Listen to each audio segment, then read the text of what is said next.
제가 설교할 때 자주 사용하는 표현이 성경을 한번 보세요 또는 창세기부터 계시록까지 보시면 이런 말을 자주 하죠.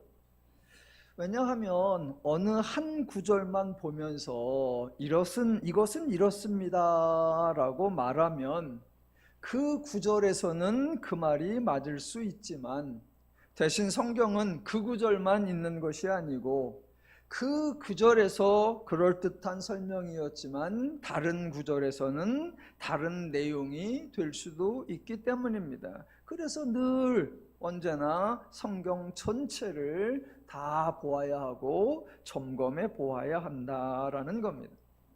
하나님의 말씀에 대해서 그때는 맞았으나 지금은 맞지 않다라고 말하거나 그 상황에서는 이해가 되나 지금은 용납할 수 없다라고 말하거나 그 사람에게는 해당이 되나 다른 사람에게는 관계가 없다라고 말해서는 안 됩니다. 만약 성경에 대해 그런 식으로 표현을 한다면 성경은 하나님의 말씀도 아닌 것이고 진리도 아닌 것이고 기준도 아닌 것이 되어버립니다.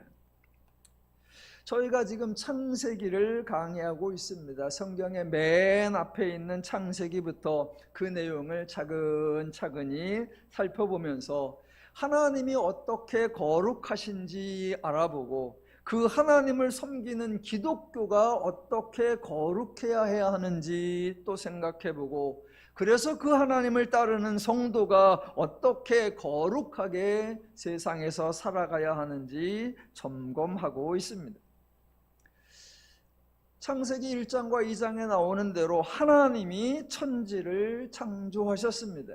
굳이 구분을 해본다면 보이는 것으로는 자연을 창조하셨고 인간을 창조하셨고 보이지 않는 것으로는 의미, 가치, 내용, 개념, 기준, 원리 등등을 창조하셨습니다. 누가 창조하셨습니까? 하나님이. 며칠 동안 창조하셨습니까? 6일 동안. 우리 모두가 알고 있고 동의하고 인정하고 고백하고 있는 내용입니다.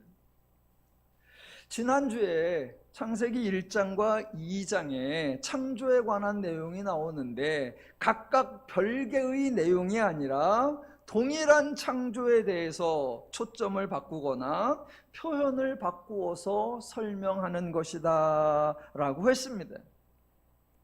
인간에 대한 내용은 다 그렇게 인정을 하십니다. 1장에 나오는 인간 창조 이야기나 2장 7절에 나오는 인간 창조 이야기나 동일한 창조이다라고 생각합니다. 어느 누구도 하나님이 1장에서 인간을 창조하셨고 2장에서는 또 다른 인간을 창조하셨다라고 생각하지 않습니다.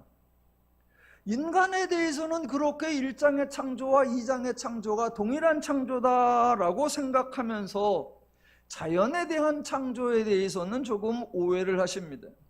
1장에서는 6일 동안에 걸쳐 천지와 만물을 창조하셨고 2장에서는 별도로 추가적으로 동방의 에덴에 동산을 창조하셨다라고 오해하십니다.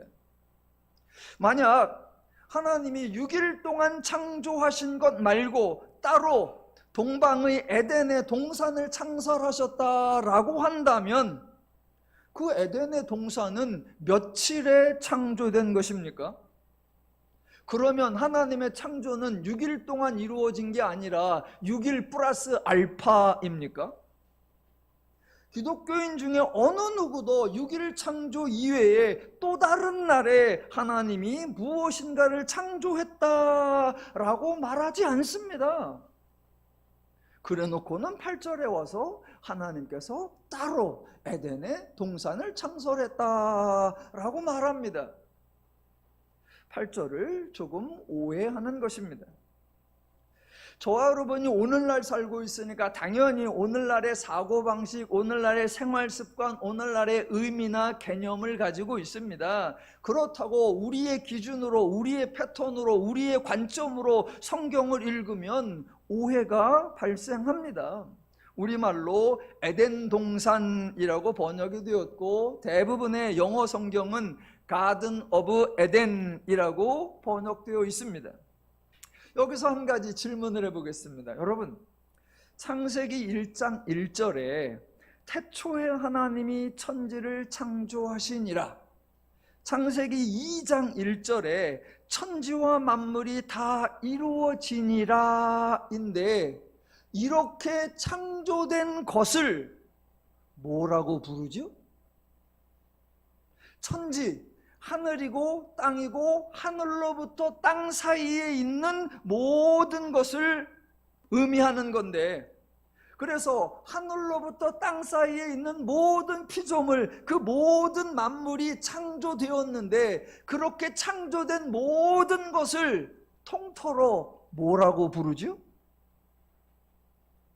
자, 창조가 다 완성되었을 때인 창세기 1장 31절에 이렇게 나옵니다. 하나님이 지으신 그 모든 것을 보시니 보시기에 심히 좋았더라 라고 나오는데, 지으신 그 모든 것, 그것을 성경이 뭐라고 부르냐고요? 오늘날 우리들은 하나님이 창조하신 것, 즉 하늘로부터 땅에 이르기까지의 모든 피조물을 자연이라고 부릅니다. 거기에다가 인간을 포함하여 인간이 자연에 살고 있는 이것을 우리는 세상이라고 부르죠. 우리가 세상이라고 부르는 거, 우리가 자연이라고 부르는 거, 그거를 성경에서는 뭐라고 하냐고요? 창조 이야기가 나오는 창세기 1장과 2장에서는 하나님이 창조하신 것, 하나님이 지으신 그 모든 것, 그거를 뭐라고 부르냐고요?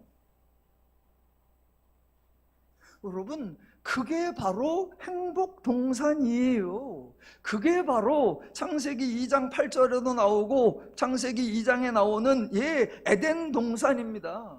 에덴은 특별한 지역이나 구별된 장소가 아닙니다. 에덴이라고 하는 히브리어를 그대로 음역할 것이 아니라 그 의미를 번역을 해야 되는데, 에덴이라는 단어의 뜻은 기쁨, 환희, 즐거움, 행복입니다. 그래서 하나님이 창조하신 모든 것을 표현하는 것이 바로 행복동산, 기쁨의 세상, 행복의 터전. 하나님이 행복동산을 창조하시고 그곳에 사람을 두셨다라는 말입니다. 참, 우리말로 동산이라고 하고 영어로 가든이라고 하니까 아마도 대부분의 성도님들은 하나님이 창조하신 자연이 따로 있다라고 생각하실 겁니다. 우리가 일상에서 동산이나 가든, 정원이라는 표현을 자주 사용하니까 동산이나 가든에 대한 이미지 또는 선입견이 있는 거죠.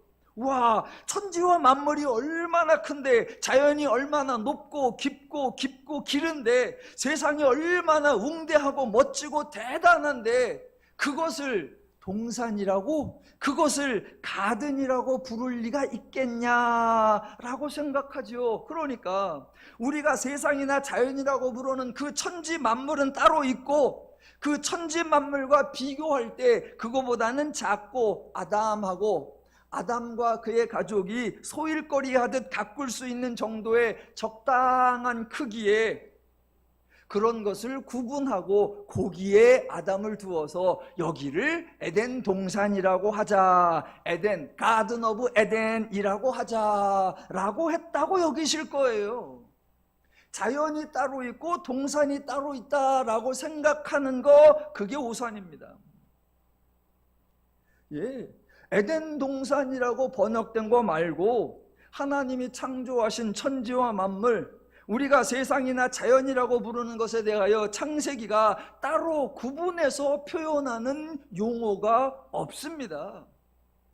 아니, 본체가 있어야 그 본체를 기준으로 해서 동방에 에덴 동산을 창설했다라고 표현할 수 있는데, 본체를 부르는 표현이 없는데 어떻게 본체와 구별해서 별도로 에덴 동산이라는 표현을 사용할 수 있습니까? 하나님이 창조하신 천지와 만물을 소개하는 표현, 그게 바로 행복동산입니다. 여기서 말하는 동산이나 가든을 선입견으로 작은 일정한 영역이라고 착각하시면 안 됩니다. 여기서 말하는 동산 가든은 천지이고 만물이고 자연이고 세상입니다. 자, 2장 4절로 8절을 읽어보면 자연스럽게 연결이 됩니다. 이것이 천지가 창조될 때에 하늘과 땅의 내력이니 여호와 하나님이 땅과 하늘을 만드시던 날에 여호와 하나님이 땅에 비를 내리지 아니하셨고 땅을 갈 사람도 없었으므로 들에는 초목이 아직 없었고 밭에는 채소가 나지 아니하였으며 안개만 땅에서 올라와 온 지면을 적셨더라. 예, 이미 천지와 만물은 창조되어 있습니다. 그래서 7절 여호와 하나님이 땅의 흙으로 사람을 지으시고 생기를 그 코에 불어넣으시니 사람이 생명이 되니라. 천지와 만물이 창조되어 있고 사람을 생명이 되게 하셨고, 그래서 8절 우리식으로 표현을 하면 여호와 하나님이 태초에 행복 세상을 창조하시고 그 지으신 사람을 거기 두시더라. 자연스럽게 연결이 되는 겁니다. 만약 8절을 별도의 에덴 동산이다 라고 설명하면 매우 어색해집니다. 아니, 일단 천지와 만물을 창조하셨는데, 그리고 사람을 생명이 되게 하셨는데, 그래놓고 보니 아직 사람을 둘 곳이 없어서 일단 사람은 어딘가에 잠시 두었다가 급하게 에덴 동산을 창설하시고 그제서야 그 지으신 사람을 거기 두셨다라고 하면 말이 되냐고요? 하나님이 이 일을 이렇게 허술하게 하십니까? 하나님이 창조를 이렇게 두서없이 하십니까? 하나님이 이렇게 어설프게 일을 하신다면 저와 여러분이 어떻게 이런 하나님을 믿고 신뢰하고 의지할 수 있습니까? 제가 지금 8절이 틀렸다, 8절이 엉터리다가 아니라 8절을 번역할 때 더 신중했어야 한다. 지난주에 안 들으신 분은 잠시 당황하실 텐데 8절에 나오는 동방의 그 단어가 태초에, 시초에, 이전에 라는 단어이기도 하고 에덴은 행복이고, 그래서 8절은 하나님이 태초에 행복 동산을 창설하시고 그 지으신 사람을 거기 두시니라 라고 하는 게 옳다라는 것입니다. 창조에 대해서 한 가지를 더 확인해 보고 가겠습니다. 창세기 1장과 2장에 창조 이야기가 나오는데 이 창조 이야기 말고는 성경에 다른 창조에 관한 내용이 없습니다. 하나님이 하늘을 넘어 더 높고 먼 저기 어디에 하나님의 집을 창조하셨다, 그런 내용 없습니다. 나중에 성도들을 데리고 갈 하나님의 나라 천국을 하늘 또는 하늘 넘어 우주 또는 우주의 영역을 넘어서는 그 어딘가에, 그 어떤 공간에 천국을 만들어 놓았다, 그런 내용 성경에 단 한 구절도 없습니다. 반대로 땅 밑으로 또는 땅 속으로 또는 지하로 깊이 내려가서 그 어딘가에, 그 어떤 공간에 지옥이라는 장소나 시설을 만들어 두었다, 그런 내용도 성경 어디에도 없습니다. 예, 물론 성경을 보면 천국이라는 용어, 하나님 나라라는 용어, 지옥이라는 용어가 등장하기는 합니다. 예수님께서도 나 있는 곳에 너희가 있게 하리라 라고 말씀하신 것도 알고 있습니다. 하나님이 창세기 1장 2장에 자연창조, 세상창조, 만물창조 말고는 달리 천국이나 지옥을 창조하셨다는 내용이 없는데, 그럼에도 불구하고 성경에 천국이나 지옥이라는 표현이 나온다면 과연 성경에서 말하는 천국이나 지옥은 무슨 의미일까라고 고민하고 묵상해야 합니다. 그저 세상에서 통용되고 있는 이야기를 성경에 적용해버리면 안 됩니다. 우리가 일상에서 쓰고 있고 우리가 당연하게 여기고 있는 용어와 개념을 가지고 성경을 이해하는 것이 아니라 성경을 바르게 이해해서 성경의 기준, 성경의 개념을 통해 오늘날 우리가 가지고 있는 사고방식과 기준과 원리를 바로 잡아야 하는 것, 그게 성경을 공부하는 이유이고 성경을 공부한 결과가 되는 겁니다.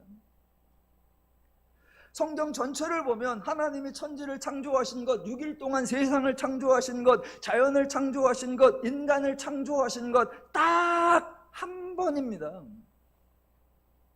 물론 새하늘과 새 땅을 창조하신다라는 표현이 나오기는 합니다. 그런데 지난번에 우리 이사야 65장 본문을 살펴보았듯이 새하늘과 새 땅을 짓는다라는 말씀이 현재 있는 하늘과 땅을 없애버리고 전혀 새로운 땅, 전혀 새로운 하늘을 만들어낸다, 그런 의미가 아니었었습니다. 죄의 원리가 아닌 하나님의 마음과 기준과 가치와 능력으로 살아가게 되는 인간의 새로운 삶, 그것을 새하늘과 새 땅이라고 표현했었습니다. 그래서 인간에 대해서도 동일한 표현이 나옵니다. 구원받은 성도에 대하여 새로운 피조물이라고 선포했습니다. 예, 저와 여러분 구원받은 성도가 새로운 피조물이에요. 그래서 뭐가 새로워졌습니까? 세포요? 뼈요? 피요? 근육이요? 아니요. 죄에게서 해방되어 하나님의 자녀가 되어 하나님의 뜻으로 살게 된 성도의 삶, 그것을 새로운 피조물이라고 표현하는 겁니다. 혹시 또 목사님, 계시록에 가면 새하늘과 새 땅 얘기가 나오지 않습니까? 예, 나옵니다. 그것은 무슨 의미예요? 그래서 확인을 해야지요. 다 같이 계시록 21장으로 가보겠습니다. 그냥 간단히만 살펴볼게요. 계시록 21장. 뒤에서부터 펴면 빨라요. 뒤에서 펴면 두세 장만 지나가면 그냥 21장이에요.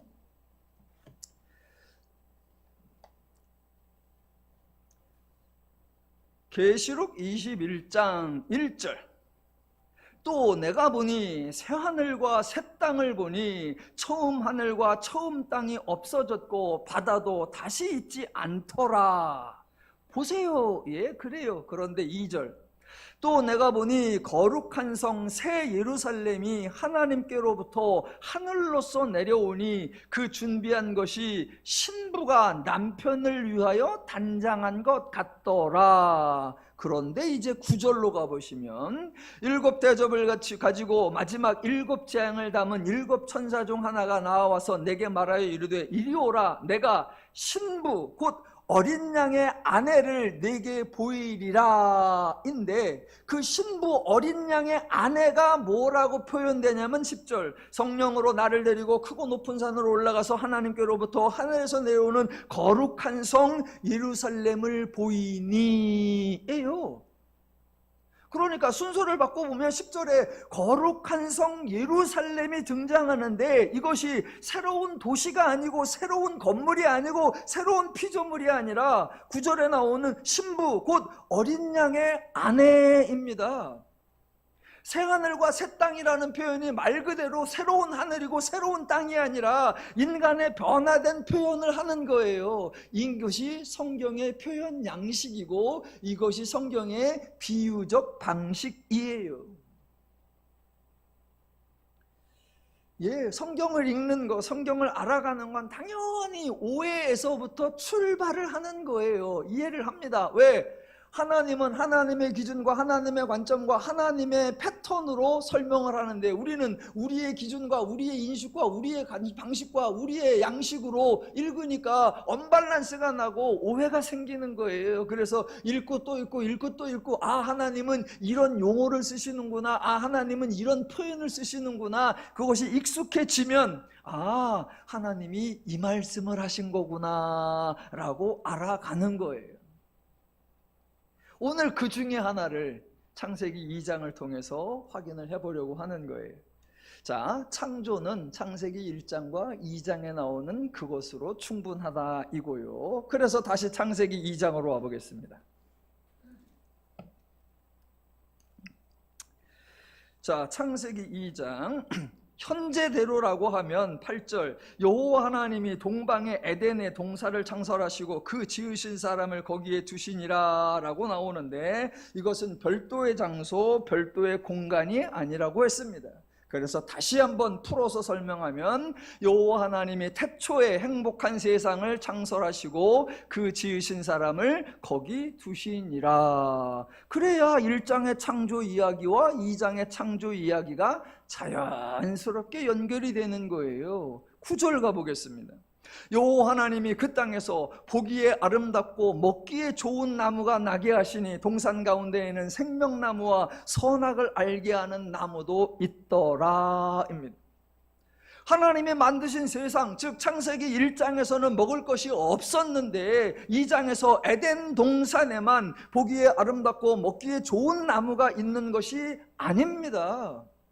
창세기 1장에서 셋째 날에 풀과 씨 맺는 채소와 각기 종류대로 씨 가진 열매 맺는 나무를 내게 하셨고 그 모든 것을 인간의 먹을거리로 주셨습니다. 1장의 먹거리와 2장의 먹거리가 같은 거예요. 1장의 먹거리는 자연산 야생이고 2장의 먹거리는 아주 비옥한 에덴 동산에서 특별 재배된 유기농 먹거리가 아닙니다. 똑같은 거예요. 같은 거. 그리고 11절로 14절 강에 대한 소개가 나옵니다. 강이 에덴에서 흘러나와 동산을 적시고 거기서부터 갈라져 네 근원이 되었으니 첫째의 이름은 비손이라. 금이 있는 하윌라 온 땅을 둘렀으며 그 땅엔 금은 순금이요 그곳에는 베델리엄과 호마노도 있으며 둘째 강의 이름은 기혼이라. 구스 온 땅을 둘렀고 셋째 강의 이름은 hit데갈이라.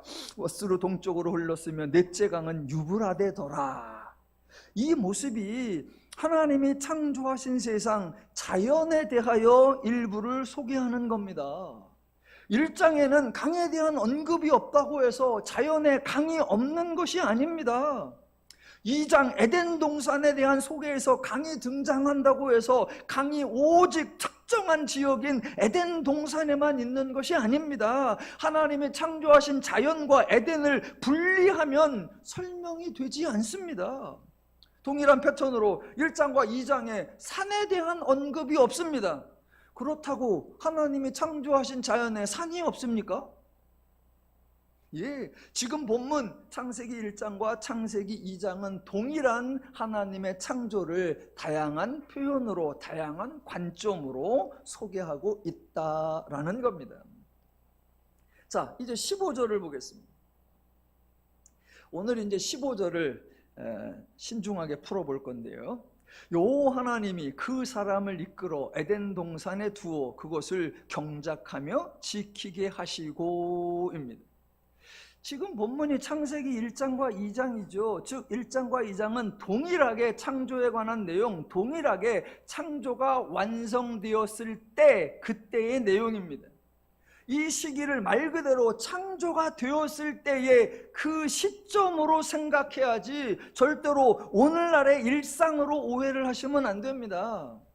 지난주와 오늘 계속해서 반복해서 하는 말이 뭐냐면 천지 만물과 동산을 별도로 창설했다라고 생각하는 거 오늘날의 관점입니다. 왜? 지금이야 도시 생활을 하니까 전원주택을 꿈꾸며 아담한 동산이나 깔끔한 정원을 소망할 수 있죠. 하지만 천지가 창조되었을 때에는 그 천지를 보고 기뻐하고 즐거워하는데 그거 내비두고 별도의 동산이라는 개념, 그 개념 자체가 없고 천지 만물 말고 따로 동산이라는 것을 만들 이유도 없었습니다.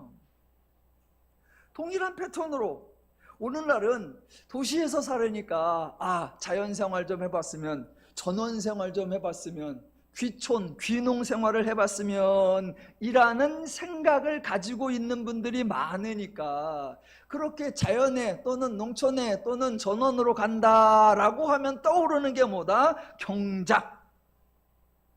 예, 경작이라는 말이 저절로 떠올라요.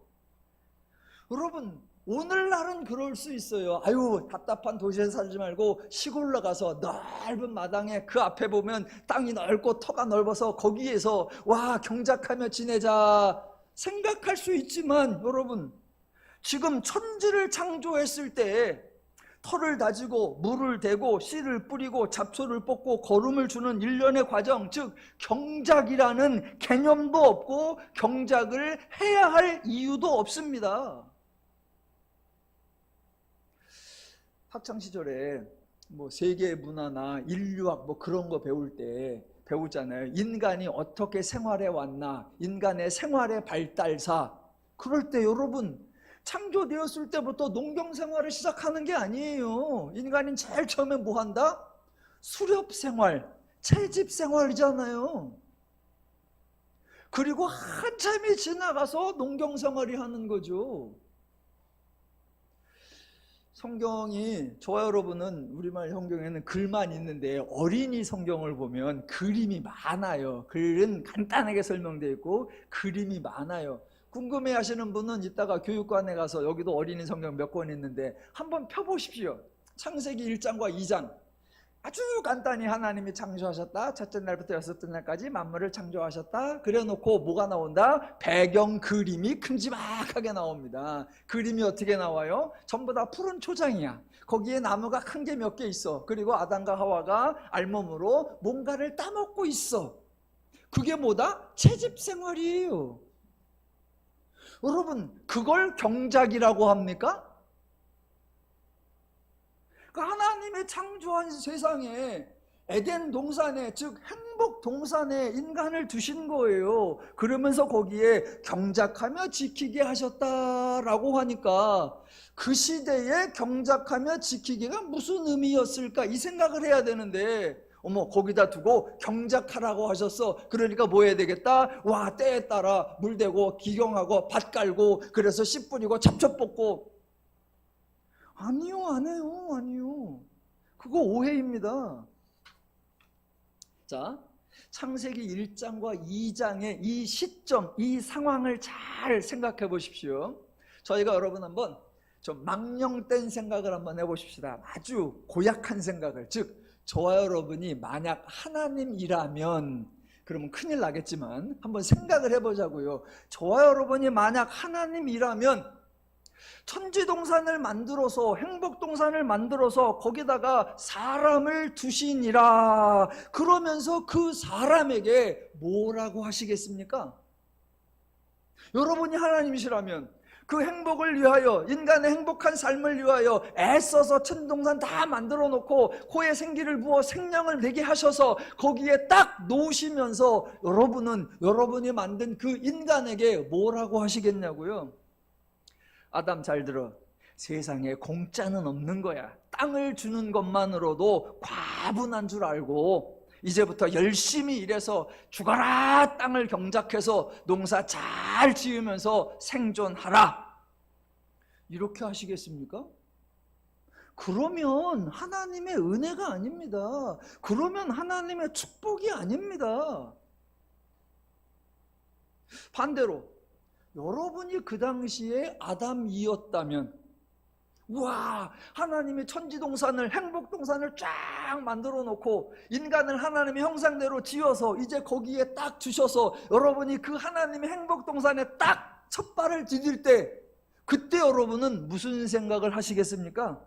우와, 땅이 넓고 참 좋으네. 물도 가까운 곳에 강이 4개가 있고, 야, 농사 짓기 딱 좋네. 이제부터 신나게 농사 지어서 나도 부농이 되어보자. 그런 생각 하시겠냐고요? 그러면 하나님의 은혜가 아닙니다. 그러면 하나님의 축복이 아닙니다. 자, 하나님이 행복동산에 사람을 두시면서 경작하며 지키게 하시고 라고 나오는데, 자, 먼저 경작하며, 이 경작하며라는 히브리어 단어가 노동하다, 일하다 라는 의미가 있습니다. 그렇다고 특별히 밭이나 땅이나 농사와 관련된 의미가 아니고 무엇을 생산하는 것에만 관련된 단어가 아닙니다. 이 단어가 아바드라고 하는 단어인데 가장 포괄적인, 가장 광범위한 의미는 뭐냐면 인간의 활동입니다. 활동. 그래서 우리말 성경에 이 단어는 경작하다라고만 번역된 게 아니라 섬기다, 일하다, 봉사하다, 다스리다, 드리다, 경배하다, 춤추다 등 사람이 행하는 대부분의 활동을 소개할 때 이 단어를 사용했습니다. 제가 하나 이해가 되도록 우리나라에서 자주 사용하는 표현, 그런데 그 의미는 매우 풍성한 하나 예를 들어 볼게요. 우리가 일상에서 툭 하면 수고해, 애써, 수고해 이런 말을 잘 하잖아요. 예, 수고해. 자, 학생을 만나고서 학생에게 아이고 수고해 무슨 말이다? 공부 잘해라 라는 말이고, 출근하는 사람에게 수고해 라고 하면 일을 열심히 하라 라는 말이고, 식당에서 우연히 친구를 만나서 수고해 라고 하면 맛있게 잘 먹어 라는 말이고, 공항에서 여행 가는 사람에게 수고해 라고 하면 즐겁고 신나게 놀고 와라 라는 말이고, 병원에서 아이고 수고하세요 라고 하면 약 잘 드시고 건강하세요 라고 하는 거예요. 예, 그와 같이 지금 하나님이 행복동산을 만들어주시고 그곳에 인간을 두시면서 경작해 라고 하신다면, 인간의 활동을 표현하는 단어로 이 아바드라는 단어를 하신다면 그건 뭘까요? 경작해, 땅을 기경하라, 일하라, 수고하라 일까요? 아니요. 내가 이 너를 위하여 만든 모든 천지동산 너에게 줄 테니까 너는 마음껏 즐겨라, 행복하게 살아라, 그 말이에요. 성경에 나오는 다른 표현으로 확인해 보자면 여호와 앞에서 먹고 마시며 즐거워할지니라, 그 말이에요. 더누림교회식으로 표현하면 내가 창조한 모든 것을 마음껏 누리라, 그거예요. 하나님이 인간을 에덴 동산에 두시며 경작하게 하시고 무슨 말이다? 여기를 마음껏 누리게 하시고, 그 표현이에요. 아바드는 노동하다, 일하다라는 의미도 있지만 기본 의미는 인간의 활동을 소개하는 거예요. 경작하다라고 하니까 경제학자 중에 어느 기독교 경제학자가 와, 인간은 신성한 노동의 의무를 가져야 하는 것이 하나님이 인간에게 주신 기본 책임이다. 아니요, 하나님은 인간에게 노동의 책임을 주신 것이 아니라 활동하라고 하는 하나님의 특별한 혜택을 주신 거예요. 자, 15절에 경작하라가 내가 준 모든 것을 누리라 라는 표현인데, 경작하라 하나만 나온 게 아니고 그 뒤에 따라 나오는 게 있습니다. 경작하며 지키게 하시고입니다. 자, 여기에 나오는 경작이 농사가 아니라고 했는데 설령 농사라고 합시다. 그러면 그 다음에 나오는 지키게 하시고, 이거는 뭐죠? 아니, 경작하는 거하고 지키는 거하고 어떻게 연결이 됩니까?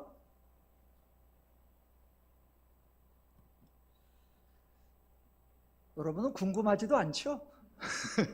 예, 여러분은 일주일 동안 세상에서 사시느라고 애쓰십니다. 수고하셨어요. 직장생활 잘하시고 가정생활 잘하시는 걸로 잘하셨고 오늘 오신 것으로 잘하셨어요. 그래서 8절에 그게 번역에 무슨 문제가 있는지 15절에 무슨 문제가 발생하는지 그거 고민할 새가 없지요. 예, 괜찮으십니다. 그래서 제가 있는 거고요. 그래서 저는 여러분이 일하실 때 열심히 성경 읽고 왜 문제일까 따져보고 어떻게 풀어야 되나 제가 연구해가지고 오늘 이 자리에 선 거예요. 제가 여러분을 대신해서 성경 일타 강사의 역할을 잘 할 테니까 잘 들어보십시오.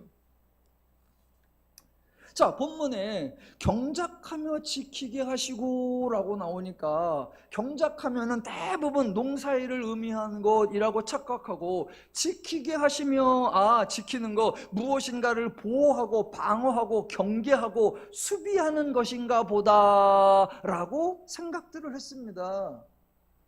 여러분, 한두 명이 이런 생각을 한 게 아니고 한두 해 이렇게 생각한 게 아니에요. 성경 번역본들을 읽어보니까 대부분 그렇게 돼 있어요. 경작하며 지키고 기경하며 지키고, 여러 우리말 성경을 찾아보니까 그 중에 하나 그나마 다행인 거는 관리하며 돌보고 이렇게 해서 천만다행이다 생각했어요. 그런데 영어 성경을 몇 개 찾아보니까 아주 가관이에요. 영어 성경은 대부분 이렇게 돼 있습니다. 경작하며 지키고가 cultivate it and guard it, 또는 till 경작하다, tend 가꾸다, tend and watch over it.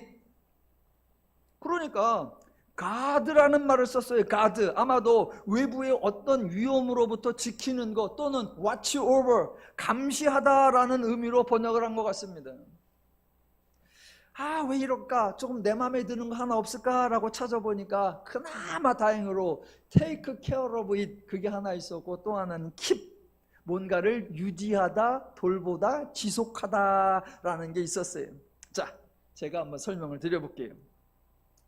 자, 지키다, 지키게 하시며, 여기에 해당하는 단어가 샤마르라고 하는 단어인데, 물론 지키다라는 의미도 있습니다. 하지만 오늘 제가 계속 반복해서 하는 말이 뭐예요? 본문의 내용이 상황에 맞아야 한다라는 겁니다. 하나님은 터무니없는 행동을 하시는 분이 아니에요. 하나님은 밑도 끝도 없이 아무 말이나 던지시는 분이 아니에요. 상황이 맞아야 되고, 시점이 맞아야 되고, 말이 앞뒤가 맞아야 돼요. 지난주에 저희 한 사람이 조금 아팠고, 이번 주에도 이제 거의 낫는데, 그래도 약은 계속 먹고 있었어요. 자, 그러고 있는데, 며칠 전에 제가 새벽에 운동을 갔다가 집에 들어왔어요. 그랬더니 아내가 아직도 자고 있어요. 여러분, 세상에서 제일 무섭고 위험한 일 중에 하나가 자고 있는 아내를 깨우는 거잖아요. 그래서 새벽에 갔다 들어왔는데 아직도 자고 있어. 그러니까 행여라도 아내님 깨실까봐 제가 뒤꿈치를 들고 살금살금 들어가서 안방을 지나 샤워실로 살짝 들어가서 물도 살살 틀어서 아주 조용히 샤워를 하고, 또 살살 나와서 제 방에 가서 옷을 싹 갈아입고 거실을 살금살금 나와서 출근을 딱 했습니다.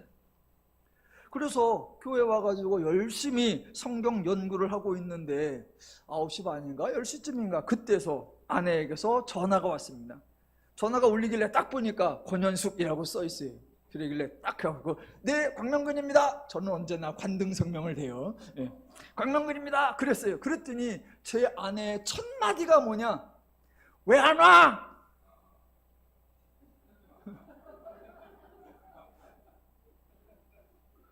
밑도 끝도 없어. 왜 안 와? 제가 순간 말문이 막혔어요. 아니, 출근해서 근무를 하고 있는데 왜 안 와? 라고 하니, 아니, 벌써 퇴근하라는 건가? 여러분도 상황 파악이 되셨죠? 아내가 약 먹고 졸다가 이제 아침에까지 자다 보니까, 그러다가 어떻게 일어났어. 일어났으면 제가 있어야 되는데 제가 없어. 그러니까 이 인간이 운동하러 가서 아직도 안 왔나 보다라고 생각한 거예요. 아니, 출근하고 근무할 생각을 해야지, 운동하는 게 정신에 빠져갖고 아직도 안 왔단 말이야. 그래가지고 전화를 하자마자 첫 마디가 왜 안 와? 저도 상황 파악이 딱 됐지요. 그래서 아주 여유롭게, 벌써 출근했네요. 나 교회인데 일해야지 어디 가요? 이제 일어났나 봤네요. 정신 차려요. 밥 먹고 약 먹어요. 끊어요. 그리고 끊었어요. 우리 하나님이 제 아내와 같지 않은 것이 얼마나 다행인지 모릅니다. 우리 한 사람은 그저 우리 집에서나 대빵 노릇해야지 딴 데 가서 그러면 큰일 납니다. 자, 본문이 뜬금없는 말을 하면 안 돼요. 그런데 경작하며 지키게 하시고 라고 하니까, 경작하며 따로 떼고 지키게 하시며 따로 떼고, 그래서 경작하는 거는 땅을 기경하고 농사짓는 일이고 지키게 하는 건 다른 거다라고 해석들을 했어요. 뭐라고 했느냐? 어떤 학자는 에덴 동산에 있는 생명나무와 선악을 알게 하는 나무가 없어지지 않도록 경계히 철저히 하라라는 뜻이다 라고 주장을 했고, 어느 목사는 외부의 세력이 에덴 동산에 침입하지 못하도록 굳건히 감시하라는 뜻이다 라고 주장을 했고, 어느 설교자는 사단이 등장할 것을 암시하면서 아담 자신을 잘 지키라는 뜻이다 라고 주장을 했습니다. 여러분, 이게 말이 됩니까? 하나님이 천지를 창조하신 것과 인간을 창조한 것 외에는 어떤 존재도 등장하지 않았는데 도대체 누구로부터 무엇을 왜 어떻게 지키라는 거예요? 뭘 지켜?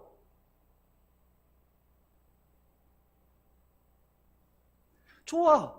지키다라는 말이 말 그대로 지키라라는 의미라 하면 앞에 나오는 경작하라와 뒤에 나오는 지키라가 어떻게 연결이 되지요?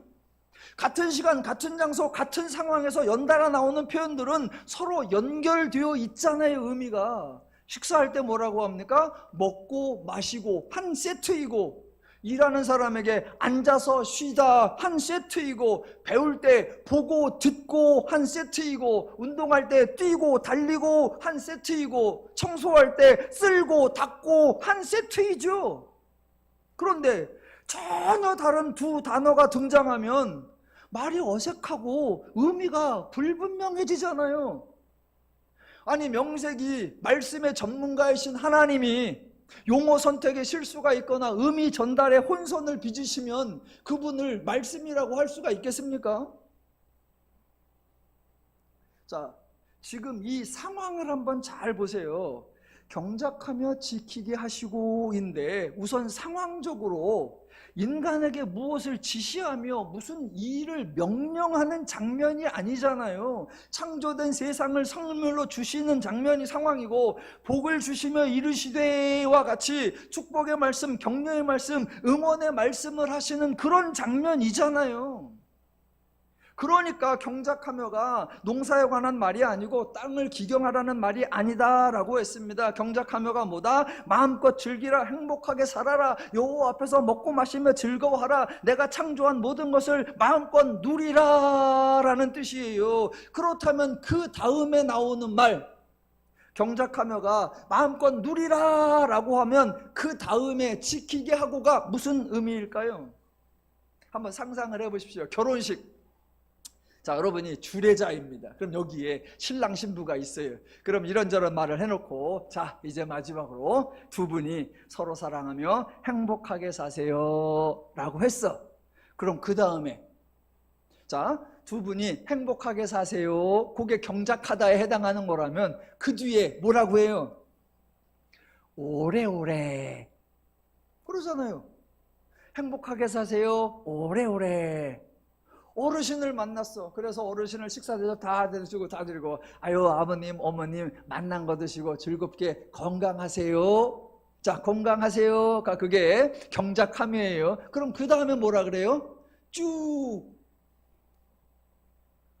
맞잖아요. 행복하게 사세요, 오래오래. 건강하세요, 쭉.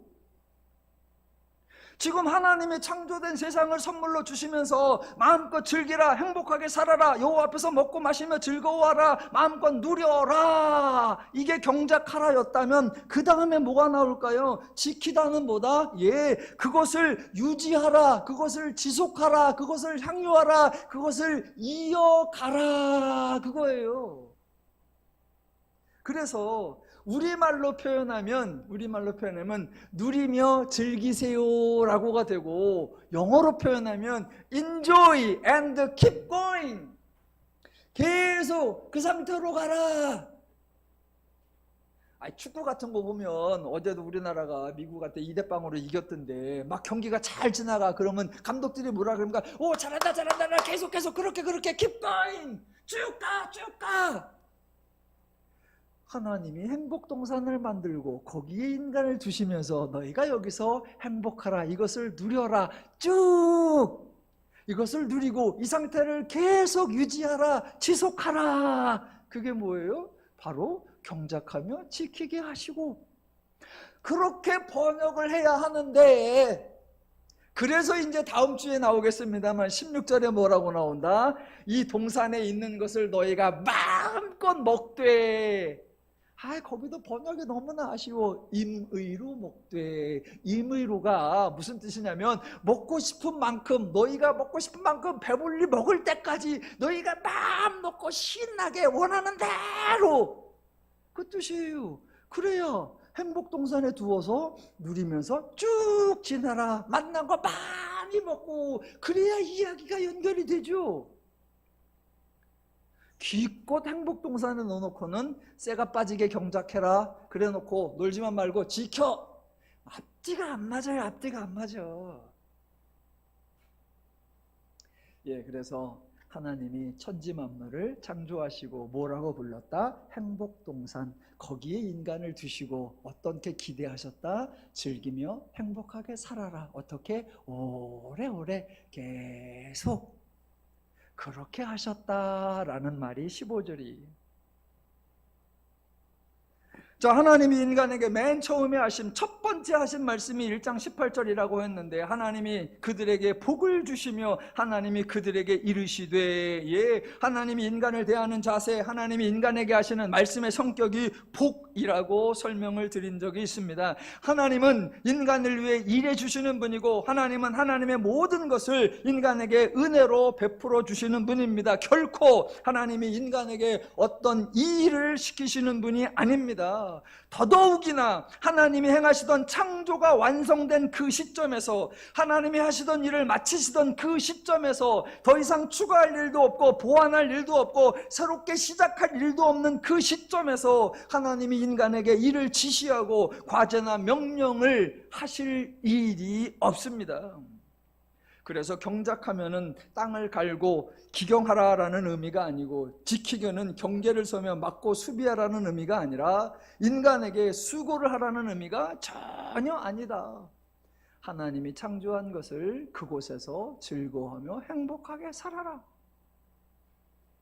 자, 마지막으로 하나님이 창조한 행복동산, 하나님이 지으신 인간을 두신 그곳, 보기에 아름답고 먹기에 좋은 나무가 나는 곳, 생명나무와 선악을 알게 하는 나무가 있는 그곳, 그곳에서 가장 소중한 게 뭘까요? 그 모든 것들 중에서 하나님이 가장 관심을 갖고 하나님이 가장 애착하는 게 뭘까요? 당연히 사람, 인간입니다. 그 모든 것이 인간을 위해 창조된 것, 인간에게 제공된 것입니다. 그런데 인간에게 경작하게 하고 인간에게 지키는 수고를 하게 하십니까? 아니요. 하나님이 수고하셔서 인간이 살아갈 수 있는 최상 최고 최적의 행복동산을 만들어 주셔놓고는 정작 그곳에서 인간은 지키는 일을 해야 된다? 아니요. 동산을 지키고 나무를 지키고 또 무엇을 지키고, 아니, 사람보다 동산이 중요하고 사람보다 나무가 중요합니까? 그래서 사람이 수고해서 그것들을 지키는 일을 해야 합니까? 아니에요. 하나님이 수고해서 인간에게 베풀어 주시는 거고, 혹시라도 인간에게 무슨 일이 있으면 하나님이 인간을 지켜주시는 거고, 하나님이 인간을 보호해 주시는 거예요. 오늘 본문 지키게 하시고라는 이 단어에 지키다라는 뜻도 있습니다. 그런데 그 뜻을 말 그대로 지키는 그런 의미로 사용된 거 하나를 확인해 보고 마치겠습니다. 다 같이 시편 121편으로 가볼게요. 지키는 건 누가 하는 거며 지키는 건 어떻게 하는 건가? 121편. 시편 121편.